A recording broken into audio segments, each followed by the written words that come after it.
Salam alaikum to start with. Wa alaikum salam wa rahmatullahi wa barakatuhu. It's such a pleasure to have you on, Kaylee. Welcome. Thank you. Thank you. Alhamdulillah. So everybody, peace and blessings be upon you. Assalamu alaikum wa rahmatullahi wa barakatuhu. And today I'm doing an interview with our sister here, Kaylee. I thought it'd be a good idea to interview her, and she kindly accepted the invitation. So thank you very much for coming. Thank you for having me. It's my pleasure, absolutely my pleasure. Do you want to tell us a little bit about yourself? Yeah, so obviously my name's Kaylee. I'm from Aberdeen in Scotland. Scotland, the Highlands, Waiting for the... where the men wear kilts. I mean, not on a day-to-day basis, but sure. Obviously, I'm a new Reaver. I've only been a Muslim since the 4th of November last year. Welcome to Islam. Welcome to Islam. Jazakallah. So yeah, it's been a short journey for me. Well, it's been a long journey for me, really, in the long run. But I've only been a Muslim for a very short period of time. Okay, mashallah. What was it that made you come to Islam, if you don't mind me asking? Well, to be honest, it was definitely the Palestinians. Their courage and their faith was so inspiring to me that I had to be answered. Obviously, as well, being an ex-Catholic, like with the Trinity, those kind of things. There were just questions that I could never have a straight answer for. And then I came to Islam, and everything I asked was answered very direct, very. It was very simple. You know, it just made sense. Do you want to tell everybody a bit about how you came across my channel? Yeah, so really I was just scrolling through TikTok and you came up on my FYP, so I clicked and I was listening. Sorry, if I don't mean to interrupt you. What's the FYP? For You page. Okay. I don't know what so that you like is. the For You section on your TikTok. Okay, I understand. So it was like things that are recommended to you based on the things you watch. I see. Okay. Cool. So your live came up there, and I obviously just clicked on it and started watching and listening to you talk about Muhammad Qasim and his dreams, and I was just instantly really interested to learn more about his dreams. Okay, so what did you do to learn about his dreams, if you don't mind me asking? Well, first of all, I went to your page because obviously it was your account I came across, and I just went straight to your TikTok account and I looked at the videos.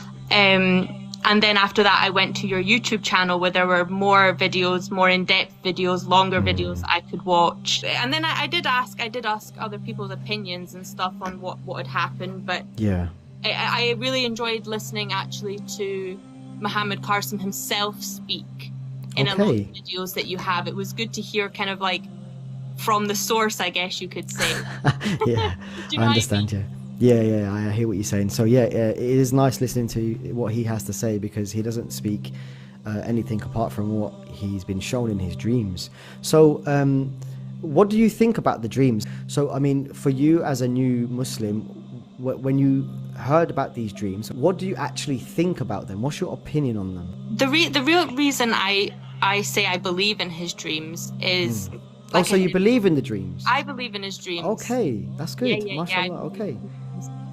Is because for me, they make sense. He has had dreams about things that you could say were predicted before they happened. So he dreamt something, and then in the space of a year to however many years it took for those dreams to come true, they came true. Yeah. So I think for me, I just find it hard to think why people might not believe in them when they've come true. I understand.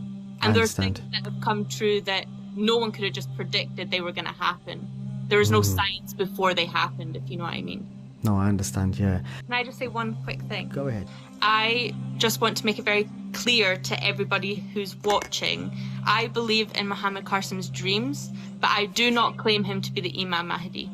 Just so people understand that. For someone who is new to Islam, it's quite a step for you to take to, have come in this direction, which is something I've not really seen. I've only seen a few people do that, but for yourself, coming here and becoming a Muslim, and then coming into a place where I think it's quite obvious that you see the barrage of hatred that we get from people. So one view on what you've seen from the people who are saying the things that they're saying in the comments, and the comments they're leaving in videos. Like, you must have done some research, right? So you must have seen how people are acting and stuff. Yeah. I mean, you see it everywhere. If you go to YouTube, no matter whose channel you go to who speaks about Muhammad Qasim, the same with TikTok. I mean, I've posted only maybe 2 or 3 videos and a few stories of things on Muhammad Qasim and his dreams, and I have already experienced a lot of unpleasant comments, maybe say. I just think it comes from a place of, I know a lot of people have so much knowledge about Islam,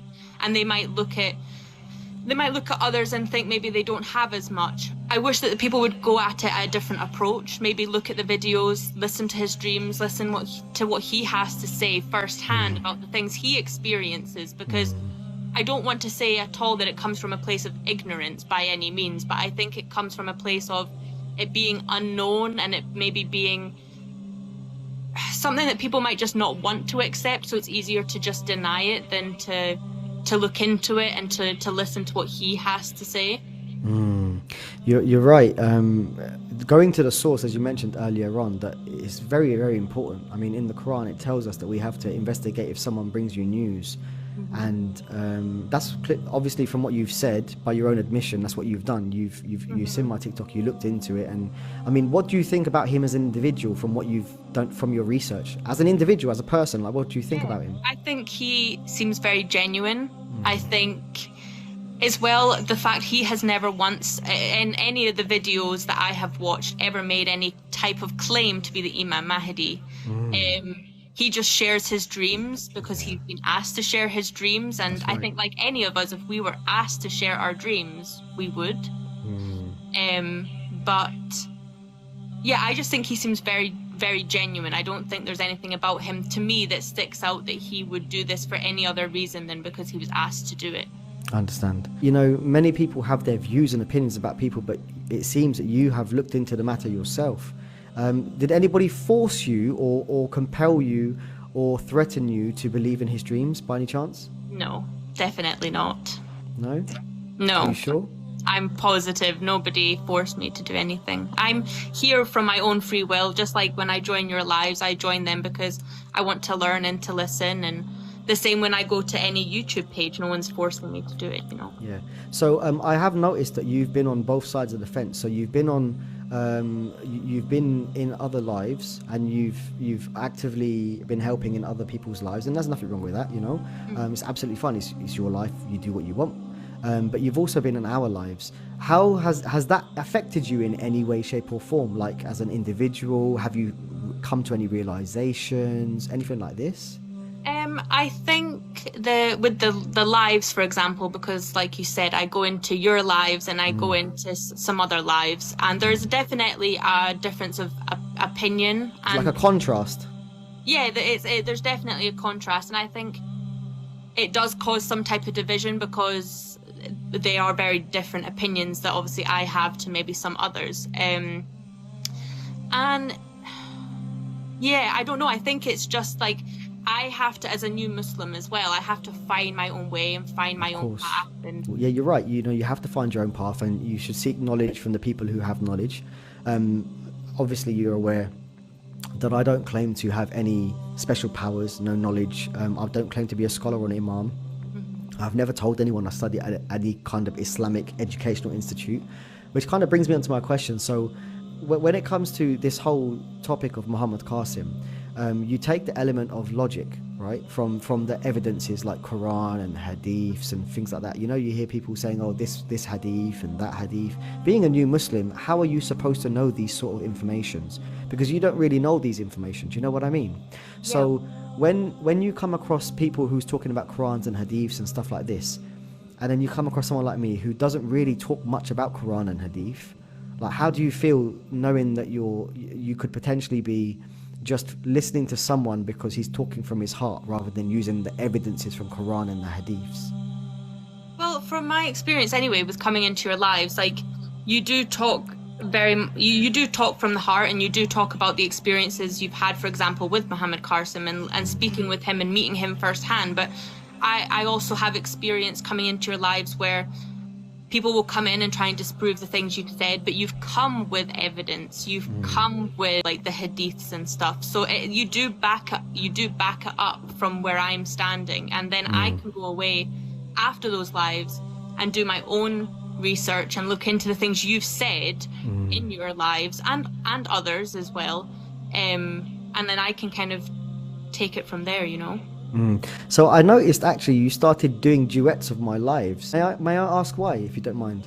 Yeah, so I usually duet the videos that you do that are based on shirk, because I knew nothing about it before I came to your live. I was really educated, honestly. Really? Yeah. Okay, that's very interesting that you didn't. So no one's told you about what shirk is and its forms. No, I had no idea. That's so very I think that was another thing that, like, when I saw you spoke about it, and Muhammad Qasim spoke about it as well, because it was mentioned in his dreams, it was a huge insight for me. It was something I knew nothing about. So I duet those videos because I think they're extremely interesting and I learn a lot from them. And I think it's good for, I mean, I have a very small platform here, but if I can share your videos that talk about those things, something that's so important, then I think it's good for me. And then the same, I will share a few of the ones that Muhammad Qasim talks about his dreams, because again, I believe in the dreams. So okay, mashallah. Have you spoken to anybody else about Muhammad Qasim? Because from what you're saying, it seems like that your main go-to at the moment is my TikTok channel. But have you looked at maybe his website, at his dreams on his website? Have you looked on his own YouTube channel? Have you spoken to anybody else who believes in Muhammad Qasim and people who don't believe in him? Like, have you looked at both sides? Yeah, so I've definitely spoken to people who don't believe in Muhammad Qasim's dreams. I have spoken to a few sisters as well who either are or are on the fence and doing their own research. As for the YouTube channels and stuff, I do actually follow Muhammad Qasim's YouTube channel as well as the Call of the Covenant. So he has them translated into, he's got the subtitles up on his videos, right? Yeah, subtitles. So were they adequate for you? Yeah. I just read the subtitles when I watched those videos. Okay. And what do you think of his character? I mean, from watching his videos, you see him standing there talking. Like, a lot of people, when they come forward, they have this, they look at him and they think, you know, I think you've seen enough. I don't want to repeat it, but you've seen what people say about him because of the way he stands and the way he speaks. Like, what's your own view as Kaylee? Like, what do you think about this individual when you see him on camera and talking and his mannerisms and etc.? I think he sounds very down to earth and very genuine. I think it's also very clear to see when you listen to him speak and you see him in videos that he is just like a normal man who's sharing his dreams because he's been asked to share them. He doesn't claim to be anything but that. It's true. So I think you really feel that when you listen to him speak and he's telling you everything. He doesn't try to ever proclaim something that he doesn't believe he is. Do you know what I'm saying? Yeah, absolutely. I know what you're saying. Yeah. Have you seen anybody come with any solid arguments where we've kind of been a bit bedazzled by what they've said and we look confused or anything like that? Honestly, no. Really? Well, the lives that I've been a part of, like I've been in the comments and stuff when I've come to your channel, you've had many people come up and try to dispute the things you've said, and from my experience, I've never seen anyone come on that's had like anything to say that kind of you can't back up, like you and the other brothers that have come up on the panel.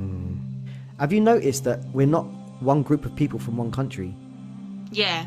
It's quite refreshing to see that you're like literally the first person in Scotland, the first person in Scotland to believe in the dreams of Muhammad Qasim. So, what do your family say about you being a Muslim? My family are absolutely fine with me being a Muslim. My mother is a Protestant and my stepdad is a Catholic, so they already have a few difference of opinions within their own faiths. But that when I told them I had become a Muslim, the same with my sibling, they were all fine with the decision. They said as long as I believe that I'm fine with my beliefs and I'm happy and content, then that's the main thing. Have you told your family about this man who's having dreams? Like, have they said anything about this or? So I have mentioned it to my mother briefly. Okay. obviously she wasn't really aware of Muhammad Qasim or the dreams, but she kind of has the opinion, as long as you're going to the right people and you're looking at the right sources and you're going to like the Quran and the Hadiths and stuff, and the information adds up to the things he says and the dreams he has and stuff, then there's no harm in looking, and there's no harm in educating myself. I know there's a lot of people in my comments that are unhappy about the things I'm saying. I think it's very important to remember that I am a new Muslim and I'm learning and I am seeking advice. The thing is as well, like, I'm not forced to believe these dreams, and I'm doing it at my own accord. Again, there's nothing wrong with having difference of opinion by any means, and I'm okay with that. But I do think the negativity and the fact that people just kind of jump on you without asking you questions or asking what it is specifically that you believe in or you're interested in learning about, it's I don't know, I think not even since saying I believed in the dreams, since saying I had an interest to learn about Muhammad Qasim, I've had a lot of people be really unhappy about that and really upset about it, which I'm not saying that some of those people, it doesn't come from a good place, but I'm sure it doesn't. I'm sure they're trying to help you. Why wouldn't they be? Yeah, why wouldn't they be trying to help you? I do think it comes from a good place, but I don't think leaving certain comments. Has anyone come to you with sufficient evidence that will take you away from this, what we're talking about? Have they given you any proof or any evidence to suggest this is all fake, a farce, false, he's a liar? Put you any evidence of any kind to suggest that these people are wrong? Look, here's the proof from the Quran and the Hadith that they're wrong. Because surely if they want to pull you away from something like this, isn't that something that would be the best thing to do? To give you proof? Because you want to go to the truth, don't you? And so do I. So if someone brought me proof, I'm happy to say, if you brought me the proof, I would leave. And I was happy with this, I would leave. So has anyone done that for you? Have they brought you sufficient evidence for yourself? Because you made up your mind on your own, right? So has anyone brought you any evidence, like from the Quran or the Hadith, to prove that we're wrong or Muhammad Qasim is a liar or anything like that? No. For me, no. I feel like if somebody had given me enough or given me any type of proof or evidence, then I wouldn't be here. I wouldn't still be claiming that I believe in his dreams. Yeah. And as for user 007, I don't claim Muhammad Qasim to be the Imam Mahdi. I believe in his dreams. What's your plans from here? What is it that what are you aiming for? What are you looking to try and do? What are you looking to try and achieve in believing the dreams? Is there any goal for you? Is there any financial goal for you? No. I mean, is anyone paying you? Nobody's paying me to say I believe in his dreams. If you could say something to everybody who is here, what advice would you give to people in relation to this matter of Muhammad Qasim? I would say don't focus on the fact that people claim or don't claim him to be the Imam Mahdi. Look into his dreams and watch the videos that he makes. Because for me, it never was the number one thing that people were claiming him to be the Imam Mahdi. It was always just about the dreams, because for him, that's his purpose here, is to spread the dreams. Yeah. He doesn't make claims for anything else. He just speaks about the dreams. So I think that's what I would say if you're interested to learn more about Muhammad Qasim, because I still am learning a lot. I don't know enough to give real insight, I would say, to maybe those who are also learning. But definitely look into the dreams and look at his videos. And again, don't focus on the fact that people are making claims that he's an Imam Mahdi if you're just finding out about Muhammad Qasim. So where would you direct people to go to find information about Muhammad Qasim? What's the best place for you and for people who are like you, reverts to Islam, or people who maybe don't speak the Arabic or Urdu language? Like where did you go to find out about Muhammad Qasim? I went to the Call of the Covenant YouTube channel. Okay. There's a good 27-minute documentary on that YouTube page on Call of the Covenant that you can watch, and there's plenty other videos as well that talk about his dreams. So I would say if you want to know more about him and the things that he talks about, his dreams, then I would definitely go to Call of the Covenant YouTube channel and check that out for more Okay, information. cool. So you wouldn't send people to my channel, man? What's that all about? I mean, that's a fair point. That's a fair point. It's okay, don't worry. Has any of the people who help Muhammad Qasim or support him or believe in his dreams made you feel uncomfortable? Because if they have, tell me now and I'll deal with No, them. no. Really? You sure? Yes. If you had something that you wanted to say to Muhammad Qasim, what would it be? That's a good question. Yeah. Oh gosh, I don't know. Let me think. To be honest, I think if I was sat with or speaking to Muhammad Qasim, I would ask him to tell me about his dreams. Okay. Because that's where my interest lies. And I think I would want to hear it firsthand from himself about the dreams he's had, and I think it would be great to hear from him firsthand about the dreams. Cool. That's cool. That's actually quite a cool request, if I'm honest. Because hearing it from his mouth is something else. Reading it on a piece of paper is one thing, but actually hearing it from the source, you're right. That's a really good, really cool thing. So I'll pass that over to him anyway, just so you know. I will inform him.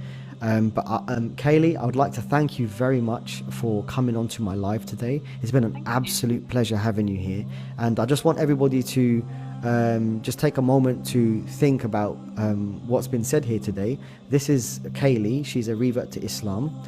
She believes in the dreams of Muhammad Qasim, and she has herself, by her own admission, said that she's not forced. No one has forced her to believe in these dreams. She came to her conclusions herself. She did her own research, and she asked people around about Muhammad Qasim, and she's actually sat on both sides of the fence. So here you go. You have an unbiased individual who doesn't come from a Pakistani background or doesn't come from an Islamic background, who believes in the dreams of a man from Lahore in Pakistan called Muhammad Qasim bin Abdul Karim. Thank you very much for coming, and it's been an absolute pleasure. Do you want to say anything else before we go? No, that was great. Thank you so much for speaking with me. No, you're welcome. Assalamu alaikum wa rahmatullahi wa barakatuh.